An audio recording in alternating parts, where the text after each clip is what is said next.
আমার বিছনার মধ্যে পানি ঢালে দিছে। আমি ঘুমাইতে পারি নাই, আমি ঘরে একটা দিন ঘুমাইতে পারি নাই। এই 17 বছর আমি, আমার বাবা স্ট্রোক করা হলো, আমার বাবা কবর দিলে দিলে আমার বাবা মারা গেছে। আমাকে লক্ষ্মীপুর জেলা যুব দলের আহ্বায়ক কমিটি আমি সদস্য ছিলাম। লক্ষ্মীপুরে অ্যানিমেল কাছে আমার বিচার দিলাম। রামগঞ্জে যে আমাদের এমপি মহোদয়, ওনার জন্য আমি কষ্ট করছি। আজকে আমাকে কেন কেন আমাকে মনে করে বাদ দিছে, আমি এটা জবাব চাই, আমার এমপি মহোদয়কে জবাব চাই। আমাদের লক্ষ্মীপুর জেলা যুব দলের আহ্বায়ক কমিটি পূর্ণাঙ্গ ঘোষণা হয়েছে। তা আমি সুমন চৌধুরী দলের জন্য শ্রম কাম আছে কিনা আমার লক্ষ্মীপুরে জেলা যুব দলে আমার সে ভালো জানে।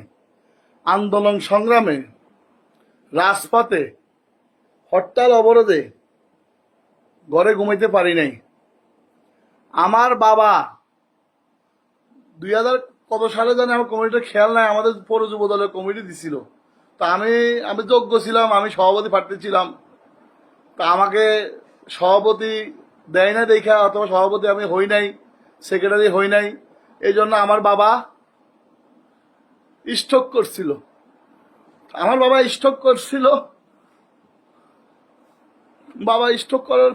স্ট্রোক করছিল। আমার যখন যুব দলের কমিটিতে যে রাখা হয় নাই, যে আমার ছেলের দলের জন্য সংগ্রাম আছে। লক্ষ্মীপুরে গুলি খাইছি আমি,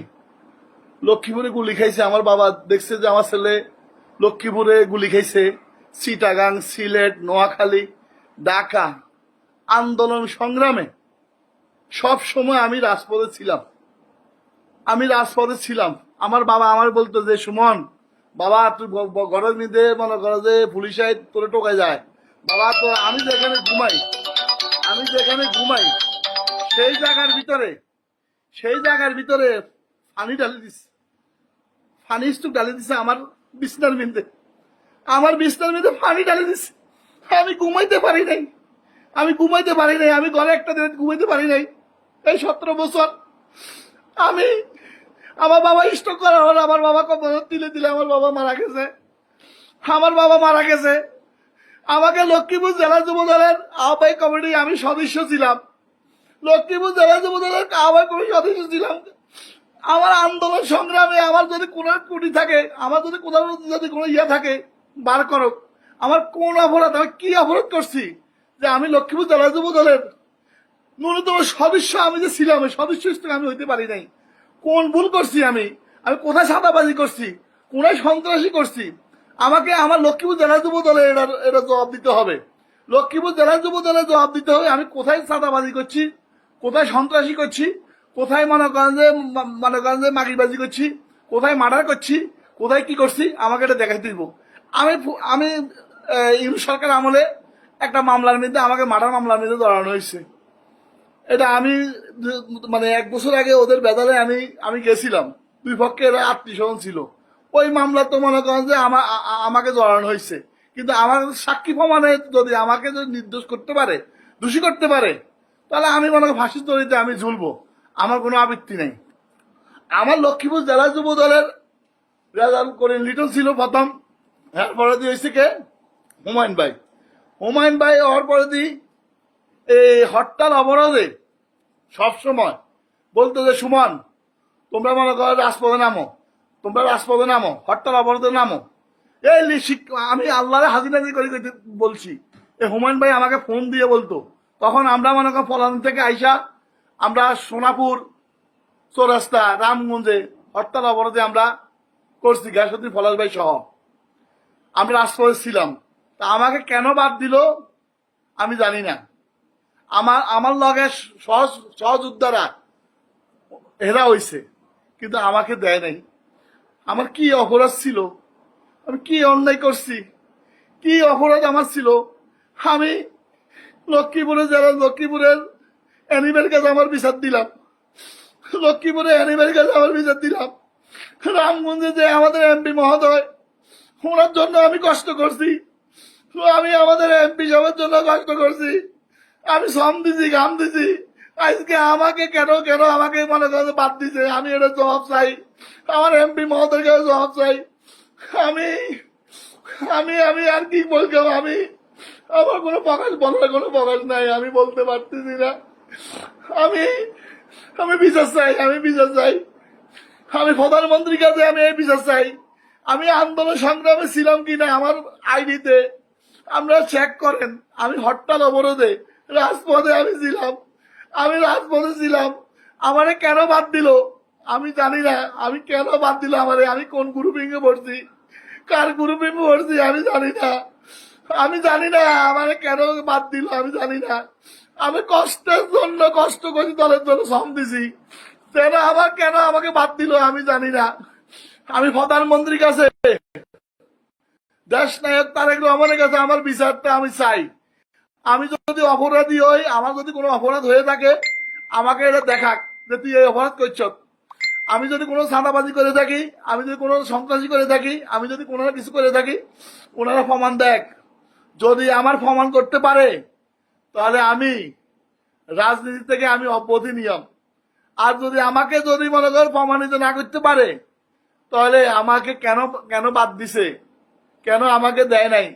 আমি দলের জন্য আমি রাতকে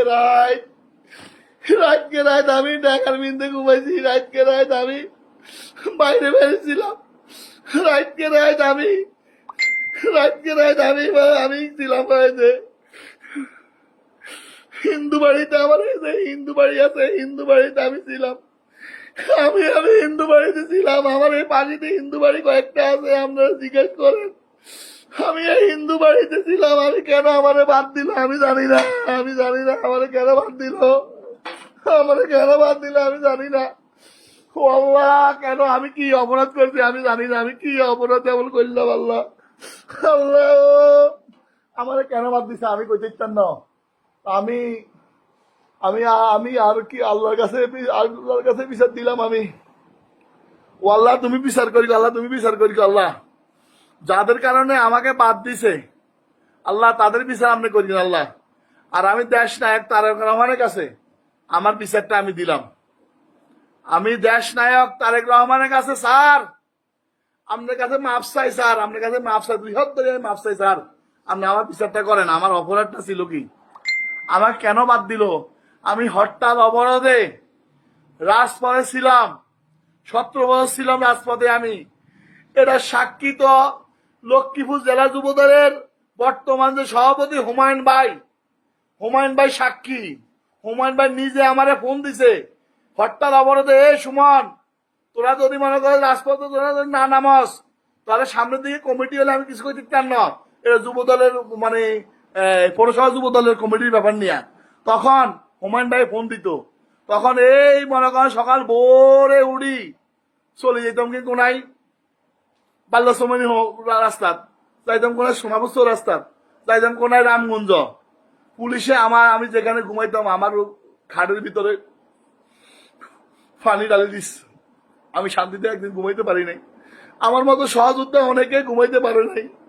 তো আমাকে কেন বাদ দিল, কোন অপরাধে বাদ দিল, কেন বাদ দিল, কোন অপরাধ বাদ দিল, আমি এটার বিচার চাই। আমার এটার বিচার চাই। আমি প্রধান দেশ নায়ক তারেক রহমানের কাছে বিচার চাই। আমি অ্যানিবের কাছে বিচার চাই। আমি আমাদের এমপি মহোদয়ের কাছে বিচার চাই। আমারে কেন বাদ দিল, আমারে কেন শরম দিল, কেন আমার ইজ্জতে ছিলেমিলি করলো।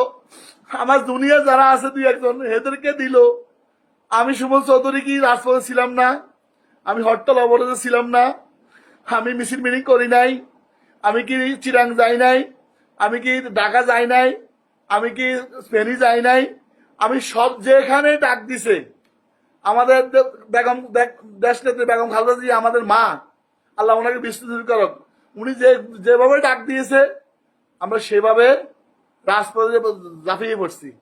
তো আমি দেশ নায়ক তারেক রহমানের কাছে একটা আমার দাবি, অকালে যারা রাজপথে ছিল এদেরকে হারাইয়েন না। এরা রাজপথে ছিল, এরা সামনেও থাকবো, কিন্তু যারা অতিথি পাখি এরা আইব আর চলে যাইব। কিন্তু এরা আইব আর চলে যাইব। কিন্তু আমি অতি দুঃখে আমি আজ লাইফে যাইতে বাধ্য হয়েছি, চোখের পানি ফালাইছি। এক মামলা আমি মার্ডার মামলা, মিথ্যা মামলা খাই আমি চোখের পানি ফেলাইছি। আজ এই মামলায় আজকে আমি কমিটিতে মনে করেন আমাকে অন্তর্ভুক্ত করে নাই। আমার চোখের বাড়ি আজকে বাড়িতে, আমি এত কষ্ট করলাম 17 বছর, এত শ্রম দিলাম, এত কিছু করলাম, আমার এমন যোগ্য মনে করে নাই ওনারা। ওনারা যোগ্য মনে করে আমার কেন বাদ দিল এটা সব ওনারা দেখ। আমি প্রধানমন্ত্রীর কাছে বিচার চাই, প্রধানমন্ত্রীর কাছে আমি বিচার চাই। আমি আর কিছু বলবো না, আমি আর বলবো না, আমি আর বলবো না। আল্লাহর কাছে বিচার দিলাম। আল্লাহ, আল্লাহ তুমি বিচার করি আল্লাহ।